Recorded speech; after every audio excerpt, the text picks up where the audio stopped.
समाजरू धीरे धीरे जो देखा आपणापण लिभि जाउथबा बेले एबे रत्नगिरी क्रिएशन निवेदित क्षुद्र ओडिया सिनेमा जेजेमा माध्यम फेराई आनिबा पई प्रयास आरंभ करा जायछि। अधिकांश परिवार भितर एबे वयस्क माने सते जेमिति बोझ पालटि जाइछन्ति। केवल जेजेमा नुहे अनेक चरित्र निज परिवार ठारू अलगा होई गेले भी केमिति परिवार को सजाड़िबा पई निजर उद्यम अब्याहत रखुछन्ति एवं शेषरे कौन परिणति होछि ताहा एही सिनेमा माध्यम दर्शा जाइछि।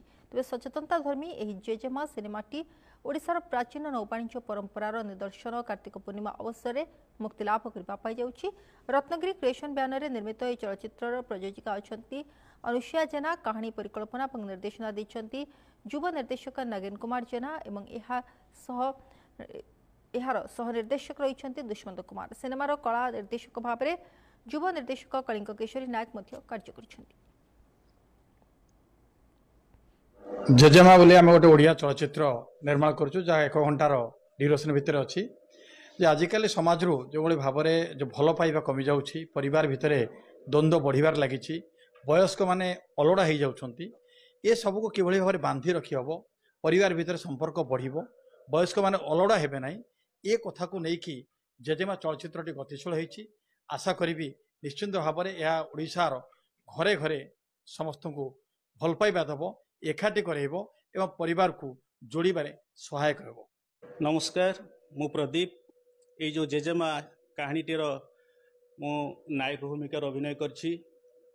कहानीटी होची जे किभली भाव में आज युवक शिक्षित युवक युवपीढ़ी माने किभली भाव में निजर माँ निजर स्त्री एमानक चापरे पड़ी निजर माँ को नहीं वृद्धाश्रम छाड़ी दे आसुचंती सेही भली गोटे शिक्षणीय कहानी ये आपण मैंने देखा पाइबे।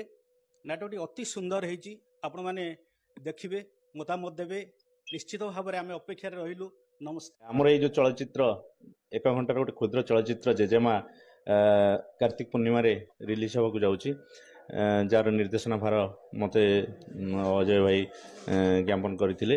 नाटक चलचित्र चेष्टा करिचु समस्त पाखे पहुँचेवाई परिवार बोधटा को केमिति सजाड़ापी ये जो परिवार नष्ट होची भांगी होची एबे घर कहले स्वामी स्त्री तांको पुओ आमर जो यौथ परिवार थिला बड़ परिवार थिला परिवार धीरे धीरे नष्ट होची सेही कथा को केमिति पुणी फेरे आनिबा पुराना कथा को केमिति फेरेबा यही चलचित्र आम प्रयास करछु।